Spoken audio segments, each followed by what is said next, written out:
শয়তান আমার দিকে ছুরি লইছে, তার বউ নাকি খুব অসুস্থ, এর লেগে তার এক রাইতে এক লগে থাকবার কইছে। আমিও তো এই এক রাইতে আমার লগের থেকে শয়তান হইরে গেছে দেখে হেরে আমিও সুযোগ পাইছি, সুযোগ পাই হেরে ওয়াসুনবার গেছে গিয়ে দুলাবাইরে লয়ে হেরে দুলাবাই দেখুন তো টাটাটা মারে বাবা রে বাবা। এই যে শয়তানের ছুরি তো নিচে বালা করছে। আমি একদিন একটু পুণ্যের কাম টাম কইরা যাই, দেখি আল্লাহ তাল্লাহ আমার হেদায়েত দান করে কিনা। ইন্দা বলা আয়া পড়ছে একেবারে নাম করা সাবেক চেয়ারম্যান না এমপি, আর ইন্দা দেখুন তো ওয়াজ না তো খাওয়া দাওয়ার একদম পার্টি, কত সুস্বাদু বাবা রে বাবা। দেখে জিব্বার মধ্যে জল আয়া পরে, কি পাহাড় বানায় বানায় পর্বত বানায় থই দিছে। এত মজার খাওন রোগায় খাওন দেখে তো আমার আর টস হইতেছে না, মনে সব খাইলে। অবশেষে দুলাভাই কইলো ল জিলাপি খাই, লইছে জিলাপি, তাও এতগুলা মানুষ মাত্র হাফ কেজি জিলাপি লইছে। এই দুলাভাই আমার হইলো দুনিয়ার কিপটা, তাও আধা কেজি জিলাপি লইছে, এটাই খাওয়ার লাগবো।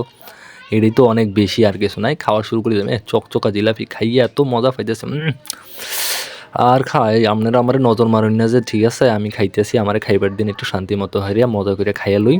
আপনারা খালি চাই আছে দেখুন, আপনারাও সুযোগ ফেলায় খাইন। যে এদিক দিয়ে দুলাবাই কইতেছে ল একটু খাইয়া লো, তোরা একটু মোহ তুলা খাওয়াই দিলাম বা আমার কাছে জিলাপি, এটা ফেস এই ফেস। আমি কই এত ফেসগুস জিলাপি খাইলেও তো ফেডের মধ্যে যদি ফেসগুস লাগিয়ে যা, পরে তো খালি বাথরুমে দৌড় ফারও লাগবে। এরপরে কইলাম মিষ্টি খাইছি একটু জালও খাই। দুলাবাই কইতেছে কয় টিয়া কেজি, কয় তো 200 টাকা কেজি। ও মিয়া 200 টাকা কেজি কেমন, ওটা তো 150 টাকা কেজি হইলেই অনেক বেশি হয়ে যায়। আমরা করেছেন 200 টাকা কেজি দিন 250 গ্রাম ইটিয়া দেমনি 25 টাকা দেমনি। আমি কইলাম তো 25 টাকা হিসাব করলাম, 150 টাকা কেজি হইলে 250 গ্রাম 25 টাকা কেমনে। আরে মিলাই জিলে লই এলাম, এটা জায়গার মধ্যে এই খাওয়ার লাগে।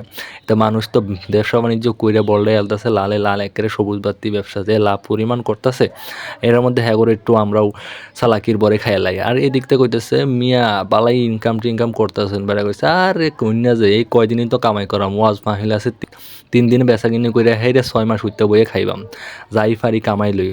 এই শেষমেশ লইলো 250 গ্রাম পেঁয়াজু, আমরা কই আঞ্চলিক ভাষায় বড়া।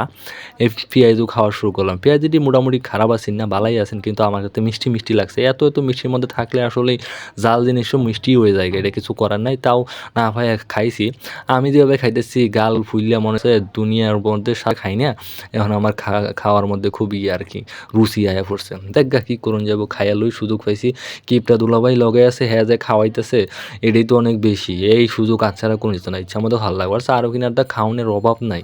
আর এই যে মনে হইতেছে ওয়াজ মাহফিল না তো একটা বাণিজ্য মেলার মতো বয়ে পড়ছে, খালি সাজন ফাতি কত কিছু লয়ে বয়ে পড়ছে। ওয়াজের মধ্যে খালি পুরুষ মানুষ আইতো না। আর এদিকে কইছে লইন ঠান্ডা খাইয়া ফরানটা জুড়েন, ঠান্ডা দিন ঠান্ডা খাইবেন, পেটারও শান্তি থাকবো।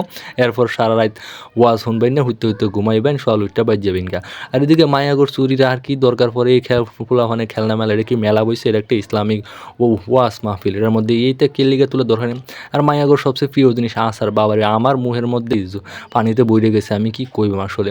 যাক আল্লাহ তাল্লাহর ভালো বিক্রি হইতেছে দেখে খুব ভালো লাগছে। বিক্রি করুন বেশি করিয়া, এত লাভ করুন না যে কোনো রকম বেঁচে বেজাইন গিয়া। আর শেষমেশ চিন্তা করলাম যে অনেক খাওয়া দাওয়া ঘোরাফেরা করলাম, তো যাই একটু ওয়াশ মাহফিলে একটু ওয়াশটা শুনিয়াই গিয়া। দুলাভাই কইলো এবার জুতাটি খুললে লো, জুতা খোলা ছাড়া ওয়াশ মাহফিলে তো যায় হেরা নাফাক হয়ে যাবো। জুতাটি খুললে হাতেলো, নাহলে জুতা খুলে যদি থয়ে যাস পরে চোরে আবার তোমার জুতা নিয়ে খাইয়া লাইব বেচিয়া। আমিও চিন্তা করলাম আচ্ছা ঠিক আছে, একটু জুতাটি খুলে হেরে বিটে যায় বই। আশেপাশে এত লাইটিং, কিন্তু লোকজন পিছন দিকে একদমই নাইকিয়া। আর সামনের দিকে কিছু আছে আর কি, যাকে আমরা একটু সামনের দিকে ভেসে যাই। এনে নাকি আবার এই হাফেজ সিদ্দিকুর রহমান আইব, কুয়াকাটা ফ্রম কুয়াকাটা। এই দিদি মানুষের মধ্যেও আবার বাদাম ব্যস্ত। চিন্তা করলাম এতানি সময় ওয়াজ দেখলাম একটু সিনেমার হলের মতো, একটু আমিও সবাই যেহেতু বাদাম বুদাম খাইতেছে আমিও একটু খাই। সবাই খাইলে আমি খাইতাম নাকি, আমার কি খাইবার মন চায় না। একটু লবণের পুটলাও দিছে, বা আমি অনেক এক হাতে মোবাইল ধরে রাখছি আর এক হাতে বাদাম আমি কেমনে খাইয়াম। অনেক কষ্ট মষ্ট করে তাও উড়াতের উপরে 2টা বাদাম লয়ে লইছি। দেখি এক হাতে খাওয়ার কোনো পাও নাই। আগে তো ছোটোবেলার তো বাদাম ছিললেও খাইতাম না, বাদামের সুসা সহ ছিললে আমার চাবাই ওটা আরও বেশি মজা লাগতো। হকলে তো একটু সবার লগে তাল মিলাই হেরা বাদামটা ছিলা খাই, আবার ফু মাইরা উড়েও খাই, কারণ এটা সবার লগে তাল মিলা বুঝি না কি করুন যাইব। আর সবার লগে তো চলুন লাগবো, একটা সমাজ আছে না, সমাজের বাইরে যায় চললে মানুষ কইব আবার মুখ্য। শেষমেশ আঙ্গর হয়ে কাঙ্ক্ষিত প্রধান বক্তা হাফিজুর রহমান সিদ্দিকী কুয়াকাটার থেকে আয়া পড়ছে, ফ্রম কুয়াকাটা কি কইতেছি ফ্রম কুয়াকাটা থেকে আয়া হেরা সে সুন্দর কণ্ঠে শুরু করে দিল। কতন পরে একখান দমকও মারছেন যে কি এর বাদাম বিক্রি চলতেছে, এনে কি আপনারা খাইবার আইসুন, এনে আইসেন আল্লাহর জান্নাতি প্যান্ডেলের নিচে, আমরা বাদাম খাইতেছেন। পরে কি চিন্তা করলাম আমিও বাদাম খাওয়া বন্ধ করে দিয়ে হের দিকে মোবাইলটা ধরলাম, কিন্তু আমি এর থেকে অনেক দূরে আসলাম, তাই ওর মুখখানা বেশি দেখার পাইছি না। তাও আপনার একটু কষ্ট করে জুম টুম করে দেখে লইন যে আমি কি করাম, কারণ অনেকটা দূরে বইছি, মানুষ অনেক। হ্যাঁ যখন স্টেজে বইছে মানুষ একদম স্টেজ বইরে গেছে গা, আমার কিছু করার আছে, আমি আর সামনের দিকে জায়গায় পাইছি না, এর লেগে পিছিয়ে বই রয়েছি।